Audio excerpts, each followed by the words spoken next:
All right, and welcome to Hat Trick Sports Talk. Our weekly Friday show, is back again. I'm here as always with Shane and Brandon. How are you guys doing today? Doing well. How you doing? Good, good. Brandon, you? Pretty great, Cotton.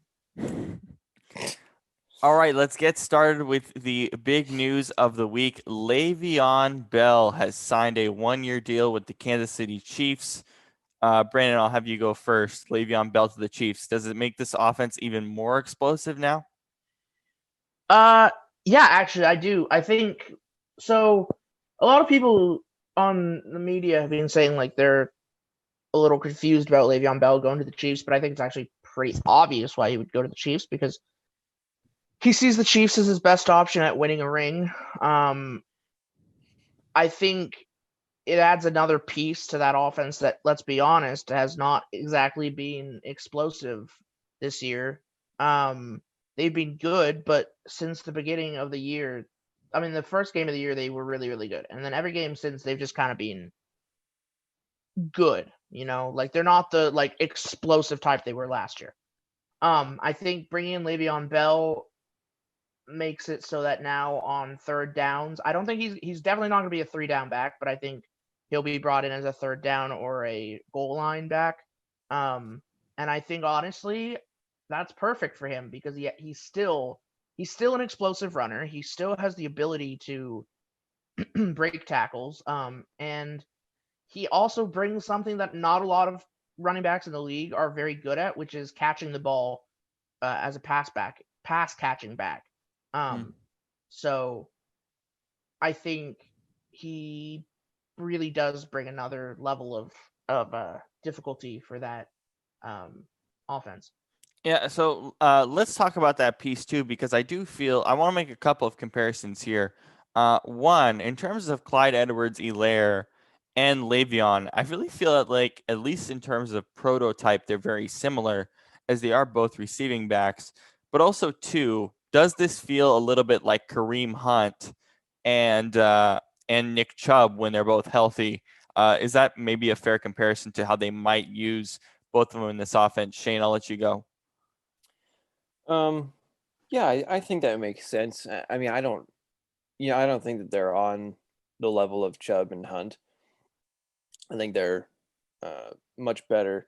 Le'Veon still has the ability to be good. He's just a little bit past his prime, and Hilaire is obviously still developing.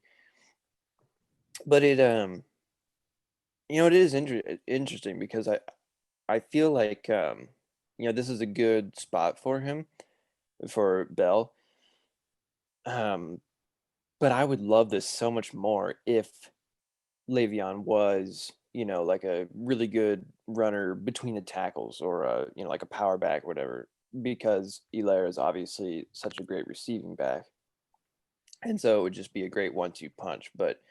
Um, but that isn't exactly the case. But, regardless, I think it does add depth for sure because now, it's very obvious that the Chiefs drafted Hilaire to be a receiving back while um, what's his name? Williams, Mhm, who isn't playing this year, is more, just their runner. mhm. And so I feel like Le'Veon will probably fill more of that role with running, and then they can really just use Hilaire as, more of a receiving back. But um, we'll see. I mean, this could go many ways, but I think it's I think it's a good fit for him, and I do think it's a good addition for them at the end of the day. Mhm. We're not sure yet, and we're not going to know until next weekend about how they're actually going to sort of adjust the rules between both Hilaire and Bell. But I will say that in terms of, getting more firepower, it's a great thing for this Chiefs offense, of course. I you know, I don't know how we view Le'Veon Bell after his time with the Jets. Obviously, it wasn't that great, but he's coming into an interesting position where I feel like he wanted a bigger role with the Jets. He wanted sort of that number one running back role. I never really got that with this offense. Obviously, there's a multitude of reasons. Darnold has regressed in so many ways. The offensive line has been terrible. This offensive line is obviously much better. This organization is much better. But he's coming into an interesting role in that more than likely, let's not overreact here. More than likely, I think Allaire is going to be the number one back for most, if not all, the year. So I agree with that. he is coming into a position where he is the quintessential backup running back, which is much different than what he's used to. And obviously trying to win a title on a 1-year deal, try to sort of revitalize your career and get a bigger deal next year. That's fine. But he's still going to have to adjust that role over time. Yeah, I mean, I think because like we have been saying, they are very similar. And so, I think that they would give Hilaire more playing time just because he is younger and developing. Mm-hmm. And he's definitely more of the future for that team. Whereas Le'Veon, who, I think could still be good. He hasn't been great recently, but I don't think it's entirely his fault because of the Jets organization, just how crappy that team is in general doesn't help him. But I think he'll be, like it's sort of like a, like a Carlos Hyde or a Kareem Hunt, where it's like he's not the starter, but he gets quite a few touches just to, balance things out and, have more options of attack, if you will. Mm-hmm. So, yep. I traded for Clyde Edwards-Helaire on Monday. Let's get to some of those fantasy trades that we had this week. We had an intense week of trading. I'm someone who very clearly is trying to push the trade market as much as I can, as I think it's a really fun way to just enjoy the league and add more fun to it. But let's first talk about this trade. I got Clyde Edwards-Helaire from Mason, and I traded him Amari Cooper. How does that trade look now that Le'Veon Bell is in the mix? I think it looks okay because, I mean, it's tough to tell right now because, both Hilaire and Cooper have been greatly affected by something that's happened in the last week. Of course, one thing being Andy Dalton now starting for Dallas.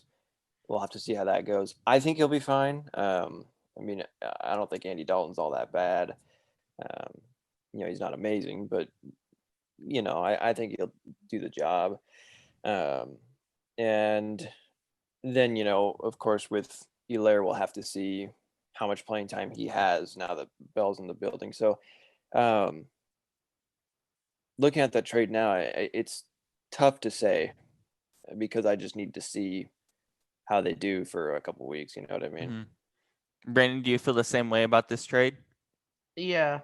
I'd say the same thing. I think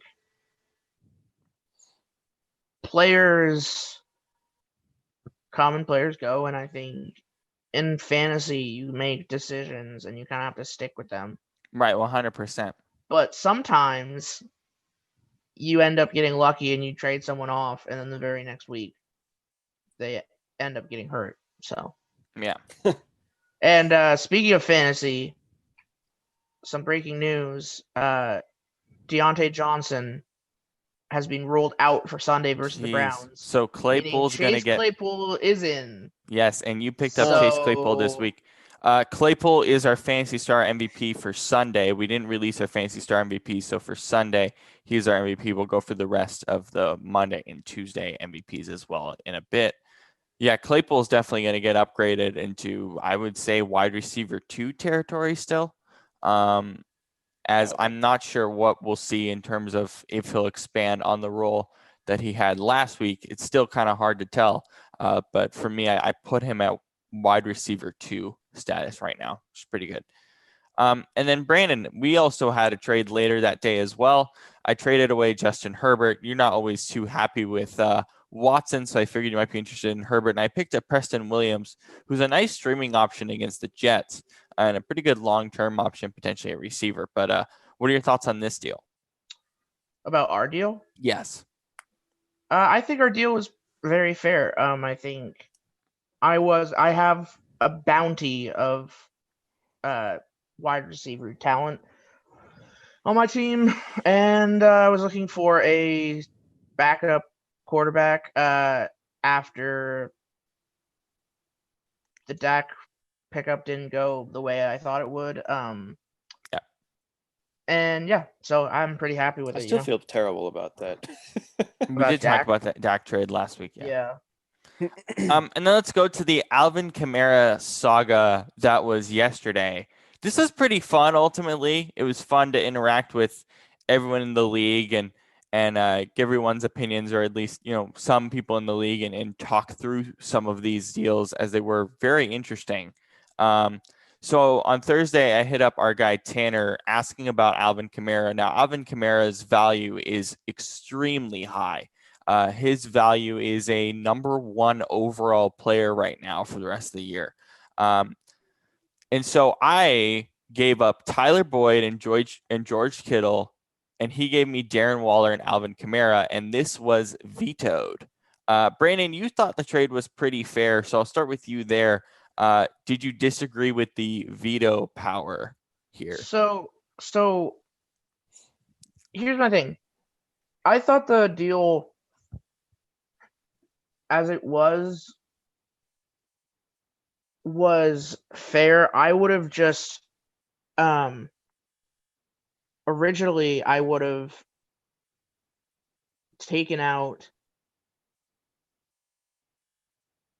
probably I would have replaced who you were trading Tyler Boyd. Something like put someone different in instead of Tyler Boyd, because I think Kittle is like fair. I mean, I don't know. As we've talked about, he's obviously going to decrease in potential. Due but to I the feel quarterback like situation, I feel like you needed to put in like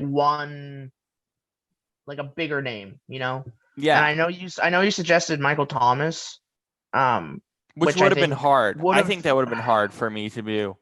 But like that would have been what you would have had to do for that to be to go through, And even then, like, I have to realize that I am CMC here.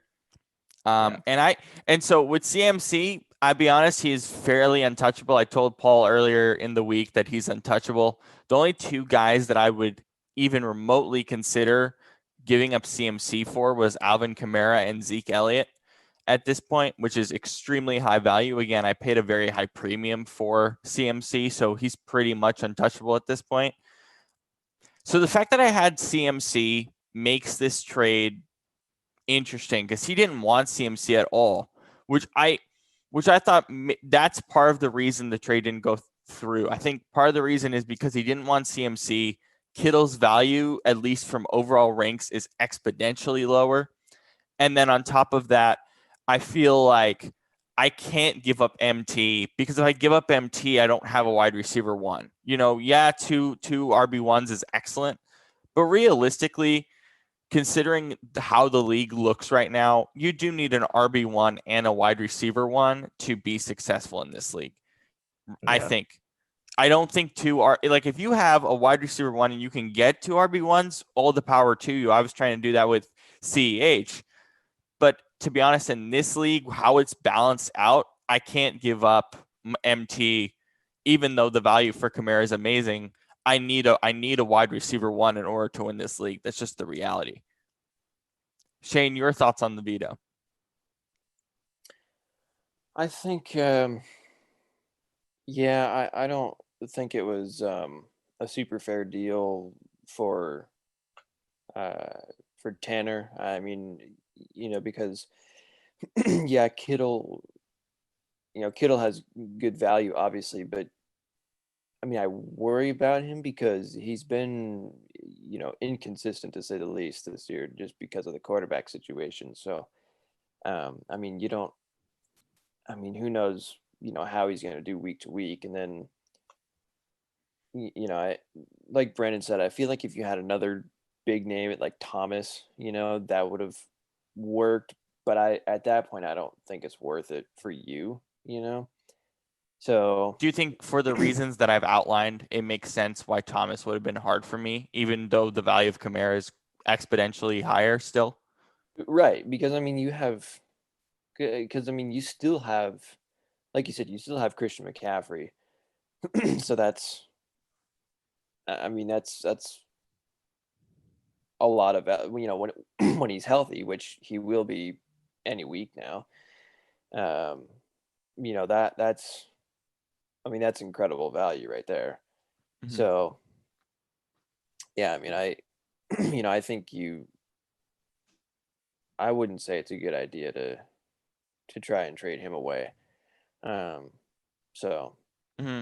And yeah, and but the major thing here for me too is my running back depth, which is why I didn't really go back to the table here because I have James Robinson, I picked up Elaire, I have David Montgomery, who has a potential to be an RB1 considering his schedule the rest of the year, and Christian McCaffrey. And also I traded and got Justin Jackson from you, Shane, as well, which would be helpful for the next few weeks. I have pretty good running back depth on top of that too. So I have receiver depth, but I'd rather have a receiver one if I have a running back one too still.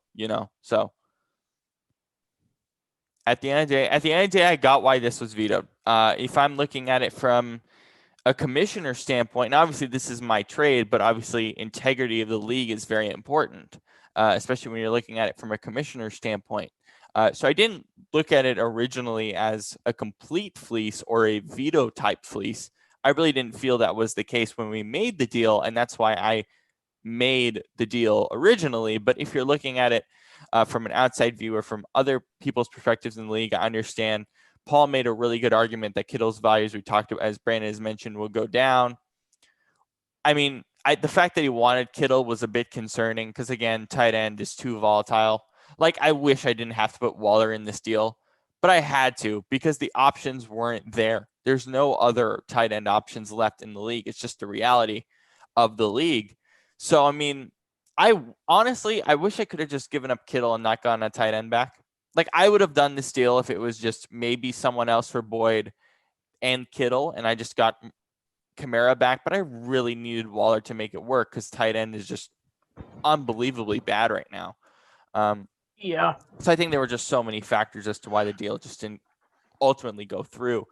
From a commissioner standpoint, I totally got everyone's opinion, and I think the executive decision to veto was the smart move there. But Alvin Kamara did get moved. Props to Paul. This is why he's one of the best players that I play with, and one of the people I really love to play with. Him and his brother do a fantastic job in terms of trading and trying to make their team better. Now, yes, his record isn't phenomenal, but the fact that he got a running back in Alvin Kamara, we were negotiating CMC for DeAndre Hopkins. He really wanted to move Hopkins for a top running back, and he did that here in what I would argue is a much more fair deal. Shane, speak on this trade here.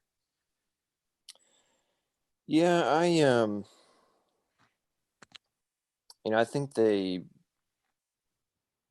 both they both gained something with this one. I obviously Kamara is a huge pickup for Paul, and Edelman is he's good.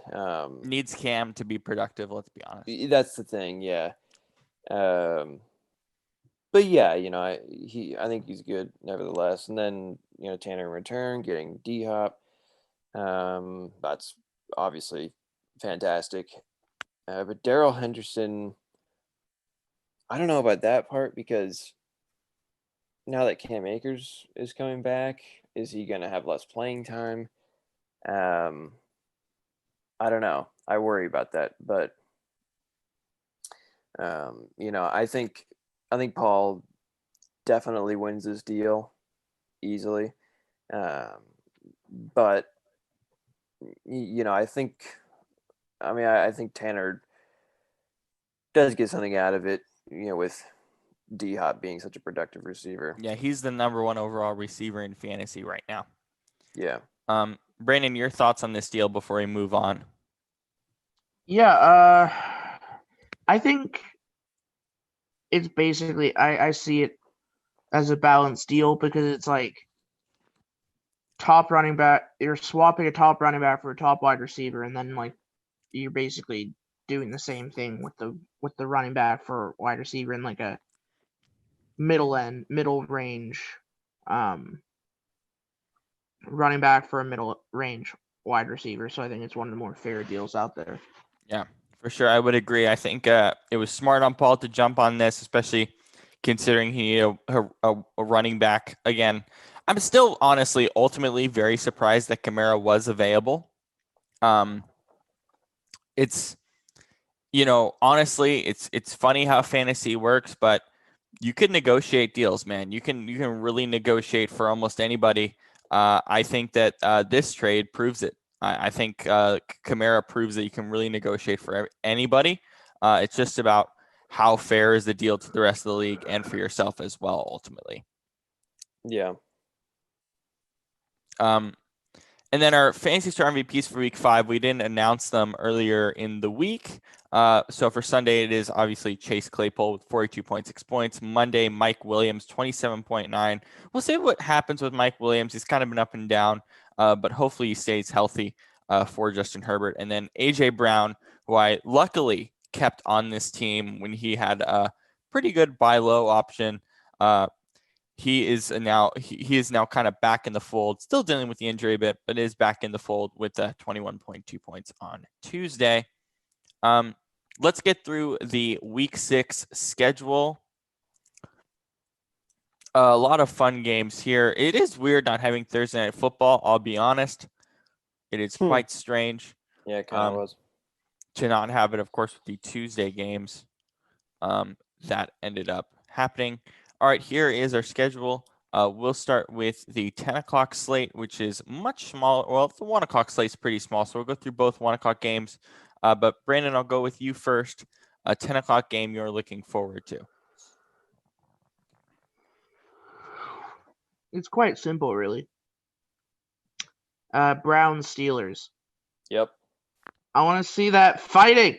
I want to see them. I want to see that war. I want to see the beef, as they used to say for Wendy's. Where's the beef? No, but actually, it's Arby's, but either way, whatever. But Yeah. no, seriously. Silly the brand. the difference is this year. Both these, unlike last year, both these teams are actually good. And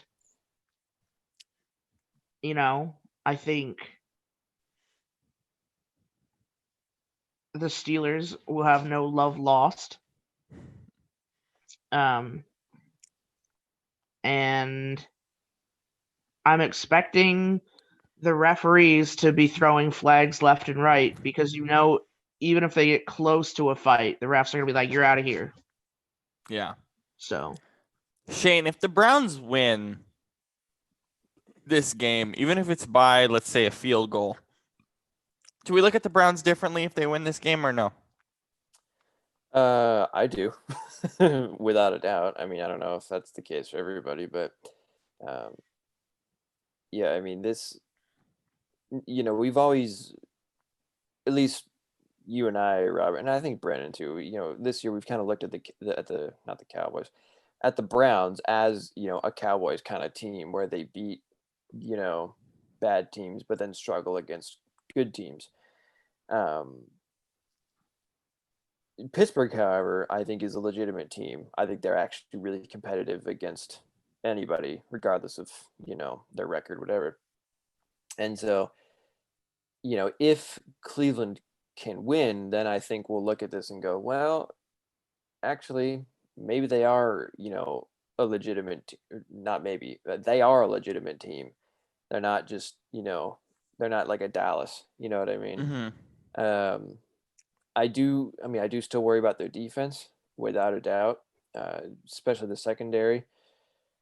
And I do worry about Baker's production, but, I think that we're seeing that Stefanski is a good fit for this team because, they finally have an adult as a coach. And That's the right way to put it, by the way. An adult as a coach. That's correct. Yeah, seriously. And so, yeah, and I think Baker, even if he isn't better, he just looks better. I don't by think way he of- is better. I think That's the Stefanski thing. is helping him open up the playbook and open up this Right. offense. Yeah. Yeah. I mean, I don't see Cleveland winning. But it's a division rivalry. Crazy things will happen. So, yeah, I mean, this is especially, I mean, this has always been a good rivalry division, obviously, but especially now that after what happened last year, and now that these teams are both good, I think this is going to be a classic rivalry for the next couple of years. Mm-hmm. A couple of other ones to look out for here. Broncos Patriots, of course, being shifted from last week. The Patriots do have another positive COVID test. We'll see what happens with this game moving forward. But if it does play on Sunday, it should be interesting to see how the schedule changes do affect these two teams. Ravens Eagles should be fun. How does Carson Wentz look against these guys? Falcons Vikings should be interesting as Julio is now confirmed to be playing on Sunday. So to see him kind of back in the fold, hopefully a bit healthier, should be fun. And that's kind of it. Bengals, Joe Burrow up against a pretty good Colts defense. Should be fun.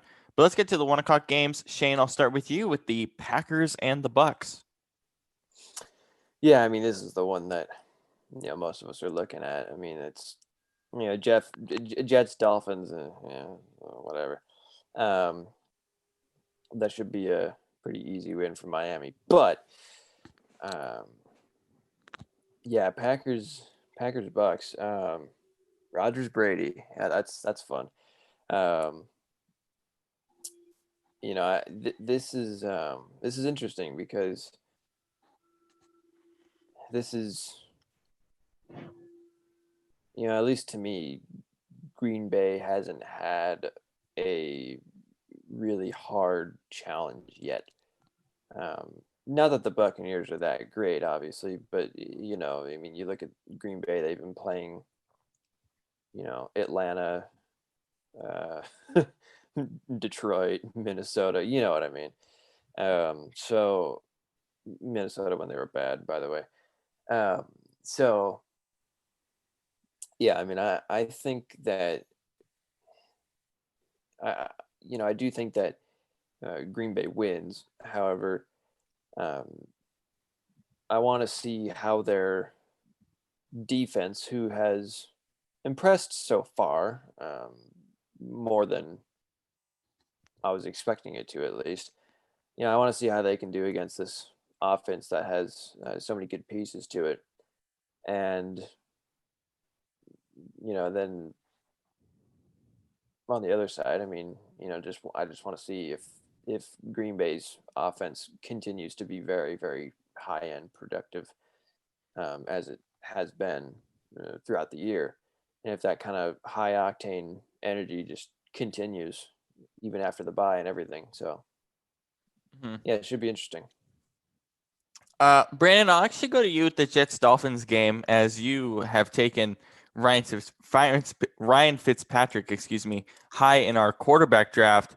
That actually kind of seems to be paying off this year for some reason. Fitzpatrick has looked good for this Dolphins team. What do you mean for some reason? I mean, the man's a better quarterback than people give him credit for. No, I agree with that. His throwing motion is good. I mean, he's been in the league for a long time, and there's a reason for that. I mean, look, he's Harvard educated. Yeah, exactly. No one's saying that like this team is going to be like a playoff bound team, but at the same time, could they? I mean, they're in a division with a okay Patriots team. Well, we don't know fully about the Patriots a terrible right now. Jets team. Who else? The Bills. The Bills, who are good, and that's it. Yeah. The Dolphins as a team look pretty good, but I think it'll be in a couple years they'll be really good. Yes, I agree. I could see them being the division leaders in the future. However, this week I think they're going to absolutely trounce the Jets, both defensively and offensively. Look, if you just look at what the Dolphins did in between, with only the Seahawks in between them, they kicked the crap out of the Jaguars and then they kicked the crap out of the 49ers. This is a team that against bad defenses goes ham on offense. So that's At least from a fantasy perspective, every year we have a team that has a rule, and this year it's the Jets. And what's the rule? If you have the Jets, you play them. If you play against the Jets, you play everybody. Yes, exactly. And that's just the reality here, especially with the Dolphins, as we're talking about their deep passing game with Preston Williams, and Devontae Parker. And then Shane, Joe Flacco, once again, should be fun to see that. You even picked him up in fantasy as a joke. Yes, sir. What do you mean it was a joke? You wanted him? What, I got the goat on my team? Why wouldn't I? God. All right, let's talk about this Rams-Niners matchup. I want to deep dive on the Rams a little bit. Shane, I'll go with you first. What are the LA Rams in 2020?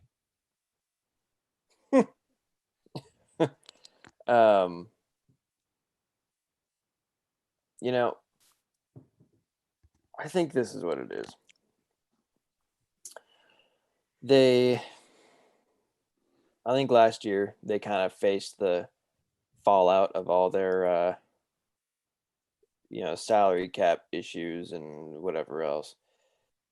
And now they are. I mean, not that they were even that bad last year. I mean, they were 9-7. If they hadn't missed that field goal on Thursday Night Football, they would have been 10-6. You know what I mean? So they weren't bad by any means. But I think I myself was just sort of sleeping on them because I figured that they were just going to continue to go down and down. However, now I'm sitting here realizing, oh wait, they still have Sean McVay, who is an incredibly creative coach, especially offensively. And, they still have good receiver depth, great receiver depth at that. A few really solid running backs. Now they don't have Gurley, but he was hurt a lot. He was kind of inconsistent. They thought, you know what? That's okay. We can get Akers, Henderson. They're good. And I think you're just starting to see that McVay is adapting and he is still creative and he can still win even when he doesn't have, Gurley and all these all-stars, because he doesn't need that necessarily. Here's the thing, Shane. Okay. The Rams have only played the NFC East. That's also I true. know. They played the NFC East and the Bills, and their one loss came for the Bills. They almost beat the Bills, though. They were up by a lot against the Bills. That's my point, though. They almost beat the Bills. They didn't beat the Bills. They've only won against shitty NFC East teams. Well, true. Here's what I'm going to say, though. The thing that I think limits them is the fact that they don't have, some all-star team. In the end, I don't think that they will end up being, some great team because that does limit them inevitably, right? Yeah. What I'm saying is this season is saying a lot about McVay because of his ability to adapt and continue to do well. And however, they are limited by Goff, I think. I think he's the worst quarterback in the division. Probably, yeah. And I mean, defensively, they look fine. They're pretty good, actually, all things considered. Um, Obviously, their defensive line and their secondary are both pretty good. But I do think that, I could very easily see them ending up, like 10-6, Mhm. just after the way that they've started the season. Um, but I do think that they, I do, like Brandon was saying, though, I do want to see them kind of face, some real opponents, especially in their own division, because the NFC West is such a crazy and competitive division. Mhm. And so, even though the 49ers are all banged up and not doing well, this should be an interesting game. Because, it could go any way, let's be honest. Mhm. So, yeah. Yeah. I look at the Rams this year, and I know we kind of had some strange expectations with them. And I even felt in the back of my mind as we were previewing them in the offseason that I don't know. I still felt that they had talent around them. I still felt McVay can sort of do something with this offense. And I think you're right, Shane. I think the biggest word is adapting. I think that the fact that McVay sort of adapted this offense, running back by committee, actually works better for this team. Um, I really think that the Rams look good. Now, again, I think you're right. I think there's a ceiling to this team. I just don't know what it is yet. I think 10-6, 9-7 might be that ceiling, but I just don't know. I have to again. I think you're right, Brandon, as well, that we have to see how they play against better teams, and Shane as well. But yeah, at least for right now, I am pleasantly surprised by how they're playing, and I think it's going to continue against the Niners. And again, on paper, this looks like a pretty bad Sunday night football matchup. But if you know anything about the NFC West, especially on Sunday night, these games can get crazy. Yep. And then Monday, the game that was supposed to be on Thursday, the Chiefs and the Bills. Brandon, you and I both had this game on pretty much the top of our lists when we looked at when we had our schedule preview show. Is this still a game you're extremely excited for? Um, I think I have a little bit less of an interest. Um, Only because I think both the teams have been slightly less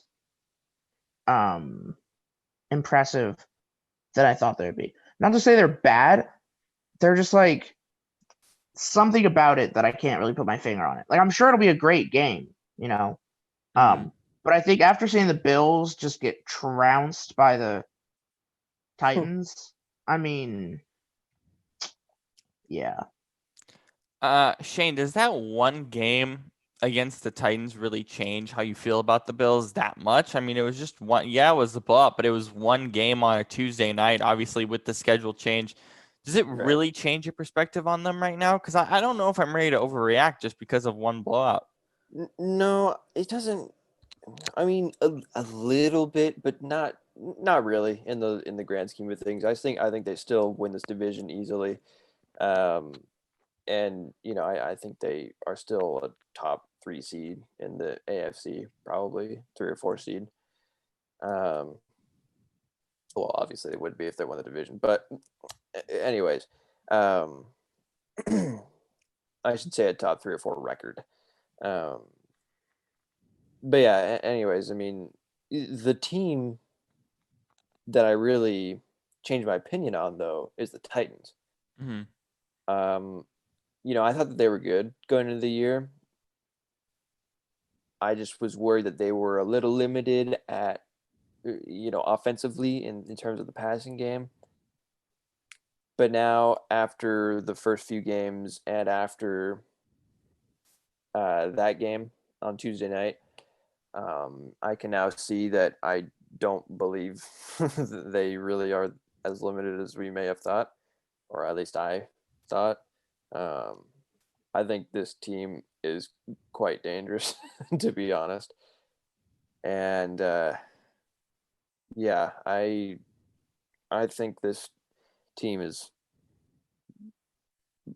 probably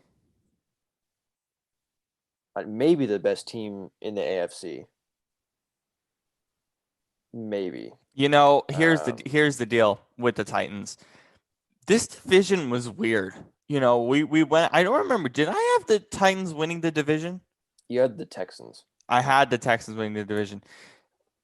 Look, in the back of my mind, I thought the Titans would be good.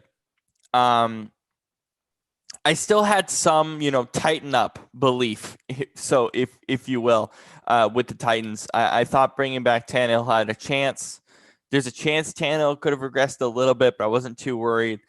I think right now those opinions in the back of my head need to go to the front of my head, because this Titans team doesn't have too many problems, and Tannehill doesn't look like a game manager. He looks like a legit quarterback, and we saw it in the playoffs. We saw it towards the end of last year. I don't know. Tannehill's career looks revitalized, obviously, with no Adam Gase handling his offensive production. I think that's pretty clear. Everyone that leaves Definitely not Adam a trend Gase, there. yeah, everyone that leaves Adam Gase, or other than Peyton Manning, seems to be in a better spot at this point. But no, I think everything that I thought in the back of my head after the Titans' amazing season last year needs to go to the front of my head. Brandon, your thoughts on Tennessee right now? So, I believe the Titans benefited from a long break. You think they benefited from the fact that they were out for 2 weeks? I did. Because, as we know, they were practicing together. When they shouldn't have. When they weren't supposed to be. Yeah, that fricked up the schedule for everybody. They basically got a long-ass bye, got to practice, and didn't get punished. If I'm a Bills fan, I'm pissed off right now. The thing Just is, though, saying. I will say this. I do agree with you. However, if it were like a close game and the Titans won, then I would think, yeah, okay, they definitely benefited from that, and they did. However, I mean, this game was not even close. I mean, the Bills looked like a high school team. Right, but that's my point. Like the Bills have been playing game after game after game. No, I know, but I just think I don't know. I just feel like Tennessee benefited from the time off. However, the fact that they won with that big of a lead just goes to show that they are just a good team. Right, I'm not saying they're not a good. Team, I'm not saying they're not a good team, but like, right. I know what you mean. I don't know. I'm just. But you're wrong. Yeah, I get that a lot. Shane, let me ask you this question as someone who is coaching on a high school staff. Obviously, it's a lot different at the NFL level. But what if you had, you're in, let's say, week 4, week 5 of a season, and they say, oh, you have to take 2 weeks off, and then come back. Do you think that's an actual advantage for these teams? I mean, I don't see it as that much of an advantage. In fact, I see it more as a disadvantage for a football team. Do you agree? There's pros and cons to it. Because when you have extra time off, yeah, you can, you get more time to rest, more time to recover, and then, of course, more time to practice and prepare for your next opponent. But let's say you don't get that, because they did have the practices, but a lot of it was virtual. That was a pretty big group of people who said, let's practice, but realistically speaking, it wasn't everybody. So let's say you're in this situation where you're doing what we're doing now on Zoom, analyzing plays on Zoom and stuff like that. Imagine if you had to deal with all of that on top of it. Is it really that much of an advantage? Well, that's the thing. With the advantage to not having time off is that you're still playing. You're still in the groove. You know what I mean? You're still getting out there, putting the pads on, going out on Friday night or Sunday, whatever it is. And that's, that rhythm, that constant, engagement in an actual game. That's what, keeps your skill up. You know what I mean? It's different for the pros because they have, how do I say this? They don't always need an actual game experience because sorry, I was gonna sneeze because no, I lost my train of thought because they, in the pros, they know how to tackle. They know what it feels like to get hit, whatever. However, when you're younger, that's a skill you always have to be practically keeping up on. You know what I mean? So, for pros, I mean, I think it is a bit of a benefit because, the guys that you're getting hit by are so much bigger and so much stronger that if you can have another week off just to let your body recover, that is fantastic. You know what I mean? So, and then, you can still, like you said, just do stuff virtually, learning, game plans, whatever. So for pros, I do think it's more of an advantage, but for like high school or college, I would say it's more of a disadvantage. That makes sense. Brandon, I'll have you preview the last game of the week, the Cardinals and the Cowboys. How do the Cowboys look with Andy Dalton at the helm for pretty much the rest of the year? I think so. The way I describe Andy Dalton is the definition of 8-8, just kind of meh. I think he'll be able to lead them. I mean, he's a decent starting quarterback, but I don't see how successful the Cowboys are going to be this year. I do see them having the possibility of winning this game, as the Cardinals have not exactly been stellar. But I think at the end of the day, the Cardinals will win.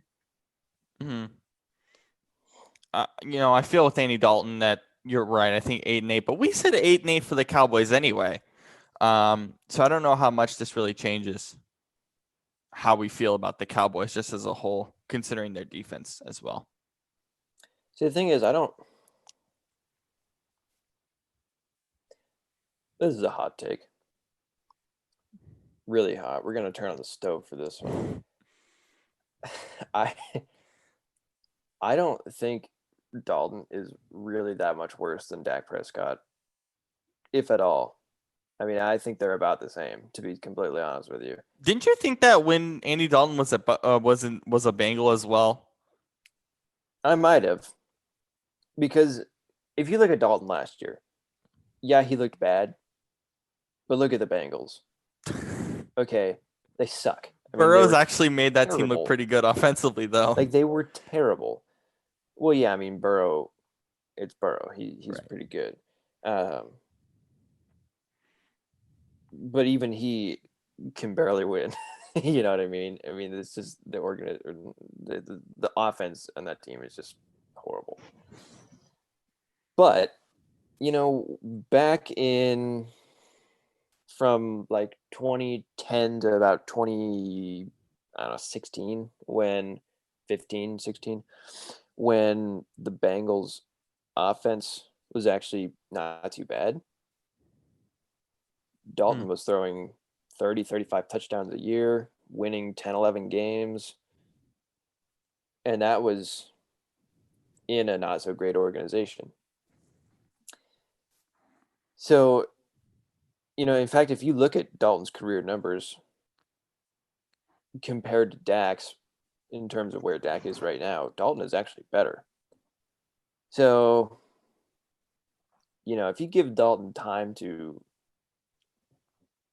have this team rally around him and really get comfortable with it, using all the weapons they have, I think he would do about the job Dak has been doing. Not quite as much, because he is past his prime. Ultimately, he's not as good as he once was. That much is clear. But the problem with the Cowboys is not Dak or Dalton or whatever. It's ultimately is more of a defensive thing Mhm. at the end of the day. So you're saying on Monday night, don't overreact to Dalton. Just wait a few weeks. Yeah, I mean, I think, you should, because the Cowboys have been used to Dak as like their franchise guy, even if they didn't know how long he'd be around since like 2016. So they've just been used to him, accustomed to him and the way he plays. So then when you disrupt that and you have this new guy in there midway through the season, especially after your quarterback, the guy that the team loves, who had just a gruesome injury, it's going to be a little weird at first, just because it's new. It's not, it's not what they're used to. So yeah, I think if he's not I don't expect him to be amazing right away, um, because of that. But after a couple games, once they start getting more in a rhythm with him, I think we could start seeing him be much more effective. Mm-hmm. Yeah. All right. Let's move on to some baseball. Pretty interesting ALCS and NLCS. Brandon, any thoughts on these two series so far in your mind? I mean the Braves beating the Dodgers 3-1 right now has definitely been a massive surprise for everybody, I think. Yeah, that's a pretty big surprise. I think it's really great because I think it'll be cool. It'd be awesome if we could get like an original World Series. I would love to have the Rays versus the Braves because I think both teams really deserve it, and I think both teams are actually really good. I think it would be yet again, and I think this is the only chance where we'll actually get Rays versus the Braves, and I think if we get Rays versus the Braves, it'll be a solid message of this is why you should do the extended new playoff system because Mm-hmm. you have those teams that are good enough to make it in, give them a chance to win, especially in baseball where once you're in, it's a whole new, excuse the pun, ball game. It is. Um, It is. Now, I think this series has exposed the Dodgers as a team that is not quite as deep as people thought they were. Mm-hmm. Um, they do really well in the regular season because they play a bunch of schmucks in their division. Hmm. But when they get to the playoffs, look what happens. See, At this least is this year. this is So one of the interesting things about these high-powered teams with a lot of talent. I don't know, the maybe Red Sox exception the last few years, but a lot of these teams with firepower, like the Yankees or the Dodgers. I mean, yeah, they've won. I guess you could put the Red Sox in there, even though they have won chips in the past few years. But realistically, sometimes the firepower, if you will, these top teams, they do have these moments in the playoffs where they just sort of struggle. I mean, and they're not really that top tier team that we thought. I think Brandon's right. Really, the playoffs or the postseason, I should say, is really a brand new ball game where anything can kind of happen. But Shane, your thoughts on kind of where the Dodgers are at here in this series, even after a good game. What was it last night? Well, I think a big reason why we see this in the playoffs or just in baseball in general with these great teams is because, and this is an issue I brought up with baseball many, many, many times, because baseball has no limit for how much money a guy can get. I mean, they do. They have different And budgets, so, but like the Dodgers have a bigger well, budget than like yeah, but you can the spend however Braves. much you want. Right. So you get a team with a bunch of guys, you pay them tons of money, tons and tons of money, and they're like, For a bunch of years too. mm-hmm. They're like, oh, cool, all right, I'm good. And then they just kind of, show up, play their game, whatever. And they're like, oh, I actually need to win. Oh, eh. You might think I'm crazy, but that's a real thing. You just look at these guys in baseball who are these really good rising stars, and then the second they get their big contract worth $200 million, they're like, yeah, whatever. And this has become very clear this year more than anything, because like Brennan said, just look at these teams that are full of big star talents or whatever, and they haven't really shown up in the playoffs. I think the biggest surprise, though, is definitely the Astros making it to the ALCS without cheating. I honestly can't believe that.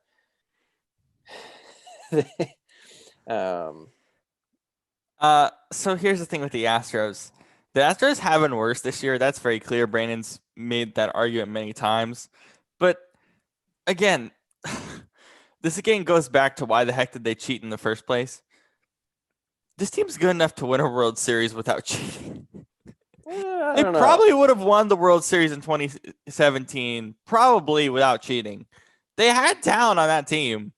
And I think this postseason kind of showed. Series. They did barely win that series, no, but the Dodgers would have won that series. I don't know. I mean, yeah, maybe. But again, like I feel that they still would have been competitive, or I still feel like they would have won it without cheating. Now that doesn't accentuate the fact that yes, they did cheat. They should have gotten their title stripped, all this stuff. But hey, they made it to the ALCS presumably without cheating. Again, it's just the hypocrisy of why they cheat in the first place. Ultimately, for me, when we had our interview with Don, he was saying that, there are lots of rules and regulations teams have to follow now, or things they can and cannot do. So it's pretty hard to cheat now in the way that they did. So, yeah, but I mean, it's just funny that they, if it weren't for this expanded playoff format, they wouldn't have gotten in, which isn't to say that I don't like it. I do absolutely like the new playoff, having more teams in, but, then I was thinking that they would lose their first series probably. And then I was like, okay, well, it's just 3 games, whatever. They'll lose now, though. No, they won again. Now I'm like sitting here looking at them down 3-2, and I'm thinking they just have to win 2 games, and they're in the World Series. Yeah. Brandon, will that affect how not only you but other people who maybe aren't as big into baseball look at this World Series in 2020 if the Astros find their way in?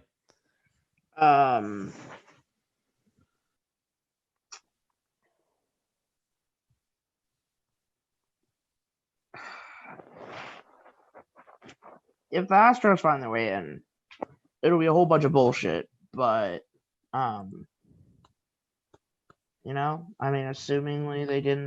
they're not cheating this year, who knows? I don't know. It'd be a real shame if they won, because it basically would be like, oh, you can cheat and nothing ever happens. And then we didn't cheat and we won. Yeah, exactly. Yeah. But I personally feel that the Rays are gonna end it tonight. Yeah. I really love the Rays this year. They've been my most impressive team in the playoffs. They're extremely fun to watch. They don't necessarily have the most big name players, but they do have a lot of hard hitters that can hit home runs, and they're just a really fun team to watch overall. I really love the Rays this year. What would be really funny is if the Dodgers and Astros made it to the World Series and the Dodgers just won like 4-0. Just absolutely that'd be really good. That'd be really funny. Yeah, that'd be pretty hilarious.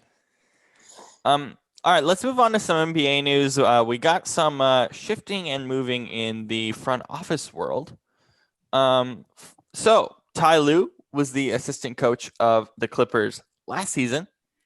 He's now the head coach of the Clippers, and Chauncey Billups, the former Clipper, is now his top assistant coach. I have an issue with this. And it goes back to why did you fire Doc Rivers in the first place? This is so lateral. It does nothing. It's actually backwards. It's not even lateral. It's backwards. Why is it backwards in your mind? Ty Lue. What? Why is it backwards though? Um, It's just because Ty Lue to Doc Rivers. I mean, yeah, I think why do you fire Doc Rivers, but you bring in Ty Lue? Like, The biggest problem that I've never seen Ty Lue as a good coach, in my opinion. Really, why not? Because he had players. That's like the man had when he was with the Cavs, he had like stacked teams. Yeah. The man didn't really do much coaching. It was like LeBron James basically telling players what to do. Like, I mean, I don't know. I can't speak completely on Ty Lue's track record, but he's also not great at keeping like big egos in check. So like, good luck with that, my friend. here's my problem. He was on the staff last year. Yeah. Ty Lue was Doc Rivers' right-hand man. So here's what makes it funny too from an LA perspective. How many people thought when Frank Vogel was the coach and they brought in Jason Kidd as the assistant that Jason Kidd would be the coach in like a year's time? And it actually didn't happen. The Lakers won the title. They're going to keep Vogel and most likely keep Kidd. And the other LA team got rid of their head coach and promoted their assistant coach when we thought the Lakers were going to do it. That's just so weird. Well, I mean, I feel like the Clippers in this case are like, oh, we need a new coach. We need to shake it up. So obviously, let's just bring in Let's promote our guy. Ty Lue for some reason. Shane, I'll let you go in a minute, but I got to finish this point. What? Sure. What? So remember, in years past, when we talk about the Clippers, we talk about them as a dysfunctional organization, right? And we thought, okay, finally they bring in Ballmer. The dysfunction is kind of done. Now they got Kawhi and Paul George, which they gave up a lot for. They gave up 7, 8 first-round picks. They gave up the farm. They gave up the future for these two. And obviously, it's a little bit weird, the fact that we're in a pandemic and we had to go in the bubble and we don't know how many games or when even next season is going to start. So that might kind of cloud the history on this a little bit. But my God, it's a massive reaction to get rid of Doc Rivers. And if you really want to change, you get Mike D'Antoni, which wouldn't have even worked on this team. You just basically bring in the same system that Doc Rivers has back, because Ty Lue's not going to change anything with this team in terms of structural stuff. But are they like Paul George even said, like from the players' perspective and like the players and coaches' perspective, they actually thought, hey, this is not a championship year. But the front office did, clearly. So there's a miscommunication there already. And then there were reports that came out yesterday, I believe, from The Athletic, that Kawhi Leonard getting all this preferential treatment, because of course he did. That's a huge reason why he came there, and Paul George has gotten some preferential treatment there as well. It made players mad. Are we surprised that happened? No, but that's the reality. Kawhi went to the Clippers partially because he was going to get those preferential treatments, but it made players in the organization pissed off. The Clippers are dysfunctional. They just are. They're a good team that's dysfunctional at this point. And look, if they don't win the title next year, Kawhi and Paul George are gone. They are gone. Maybe Kawhi will mosey on back to the Raptors. Maybe. Like, seriously, Kawhi and Paul George, if they don't win next year, they're gone, and the Clippers just wasted their future. Here would be a really funny hypothetical situation. Clippers lose next year. Kawhi says, I'm out. I'm going back to Toronto. Toronto wins. I don't think he's going to go back to Toronto. And I'm just like, and I told you all along, Kawhi. I don't think he's going back to Toronto. Shane, I'll let you go. Your thoughts on the Clippers as a whole right now, bringing in Ty Lue? Yeah, I'm about where you guys are with this. Well, there's a few things just absurd about this. For starters, if you think it's a structural issue with coaching, why would you bring in somebody from your team already Your staff last who year. is part of that problem? Like, no, you bring in an outside person to come in, and that's just one issue with this. The other part is they're assuming that there's some giant structural thing with the coaching or whatever, that Doc Rivers was some. Okay, no, I don't think he was the problem. But oh no, let's get rid of him, and you know what we're gonna do? We're gonna fix it by promoting his assistant. It's like, no, nothing about that makes sense at all. I mean, does that sound as stupid as it does me saying it to you? As it, like. Yes. Yeah, I don't know. I did no. There's, like you said, if they don't win a title this year, or next year, which I highly doubt they will. Yeah, George and Leonard are definitely gone.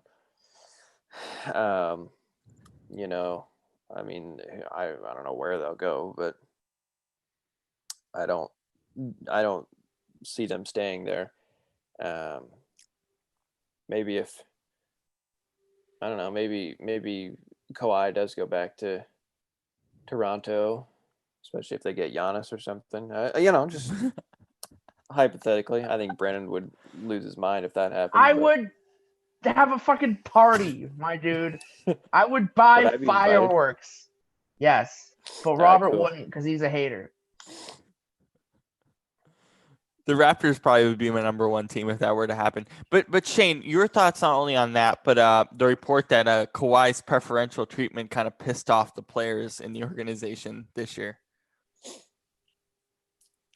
You mean in terms of him showing up late and Yeah, being not playing that much. Right.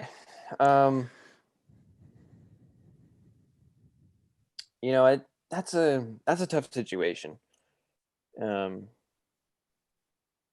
Because you expect, as a coach or an owner or whatever, you expect your players to all be there on time and to, participate, play hard, whatever.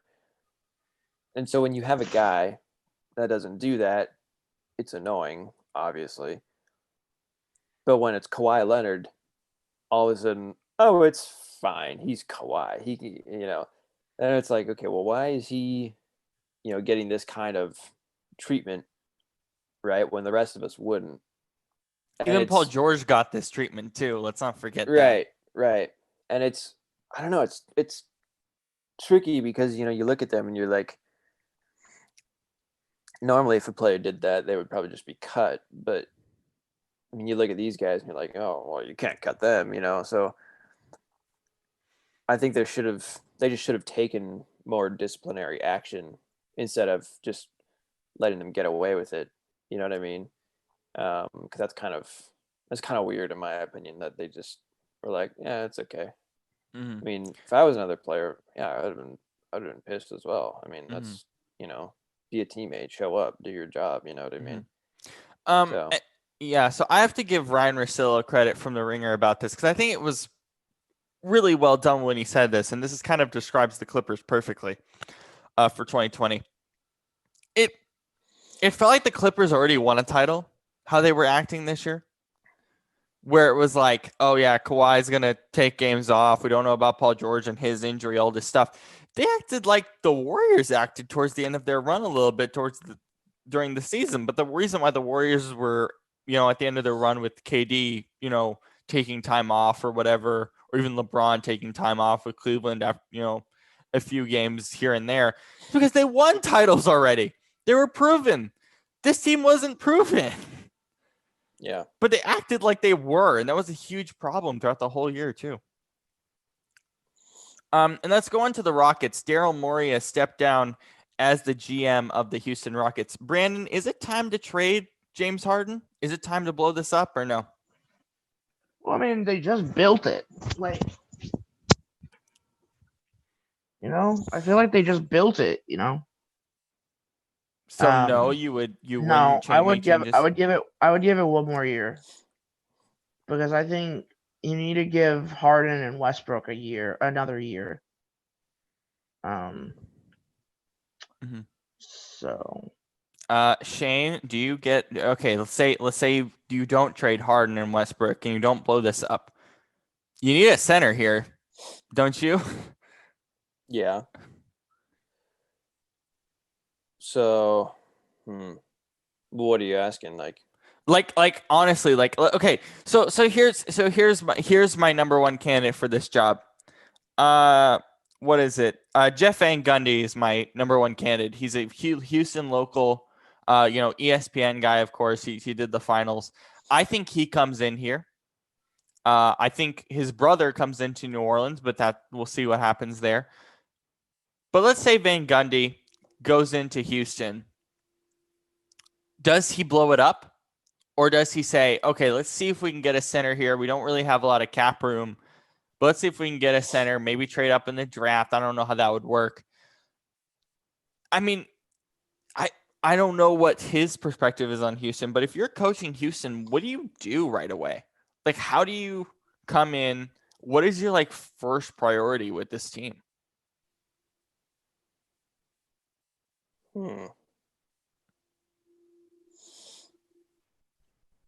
Yeah, probably getting a center. Yeah. Because I mean, you look at, Harden, Westbrook, we were worried about, or at least I was, I don't remember if you were, but worried about how productive they would be together. And they proved that they work well. They do really well offensively. They scored tons and tons of points.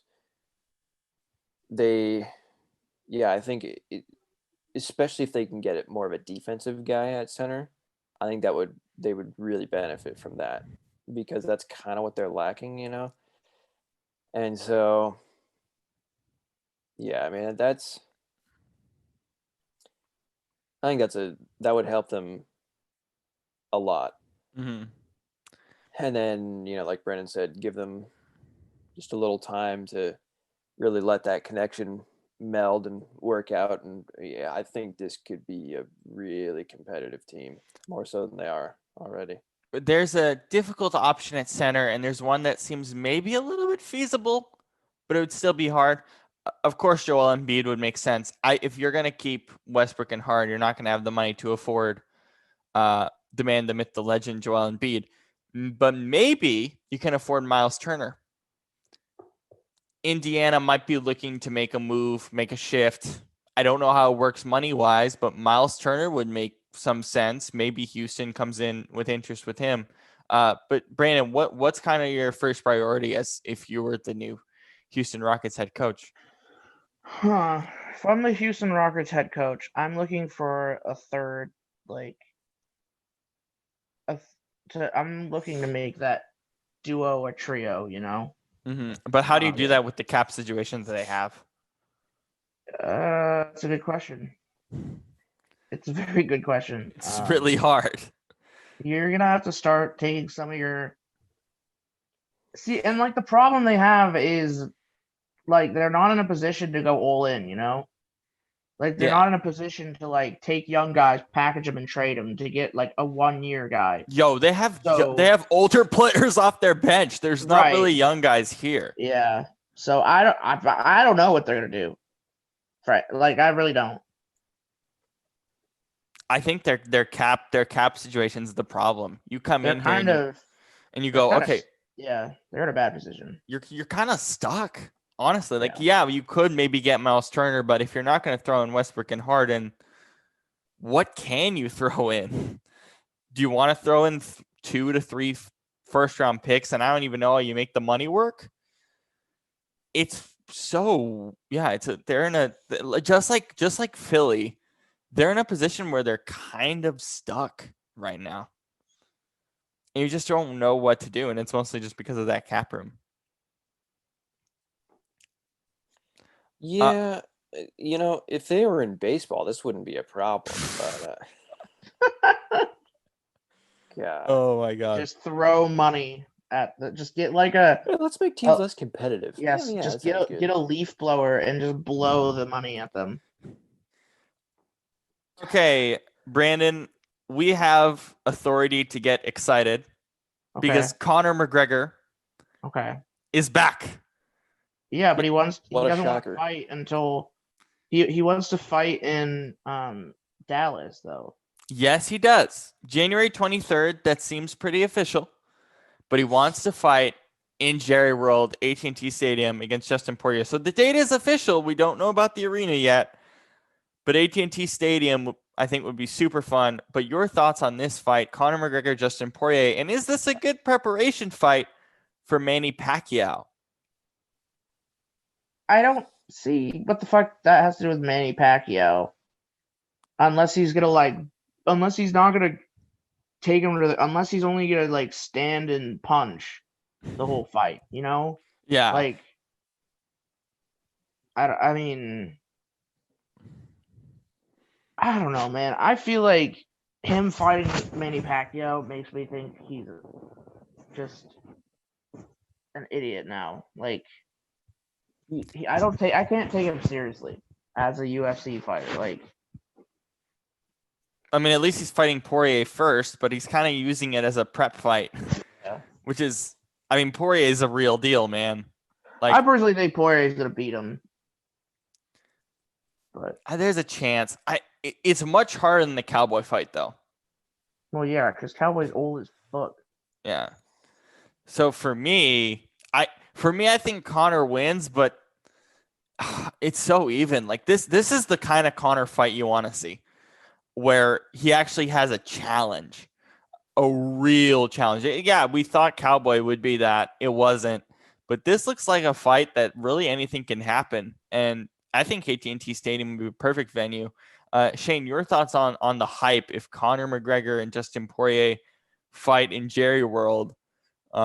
If that does happen, what are your thoughts on those two and the hype surrounding that? I mean, I imagine that will happen. And yeah, that would be yeah, I mean, I can only imagine because I'm not a big fight guy, but so I can definitely tell when there's a big event like this just by noticing all the hype around it in regular mainstream media. And it's definitely a fight like this where that would happen. So, yeah, it would be it would be big, to say the least. It's just always. I mean, part of the thing with Conor McGregor is that it's not even the fact that he's a good fighter, but it's just he has such a big personality, and he's for better or worse, and so no matter what he does, if he's doing something in the fight world, he's going to be in the spotlight to some degree. You know what I mean? So yeah, no, it should be fun. Yeah, it'd be a good way to start off 2021 when that does become official, potentially. So, and that is it for today. We'll see you all back on Sunday. It looks like Connor is going to be joining us because Brandon and Connor are going up against each other in fantasy this week. Brandon, you are desperately looking for a win this week, are you? Look, if I don't win, I don't know what to say. You've had a tough year so far. This would be a good way to start off that comeback trail. I think Brandon's coming back. I really do. I think there's a chance. We'll see.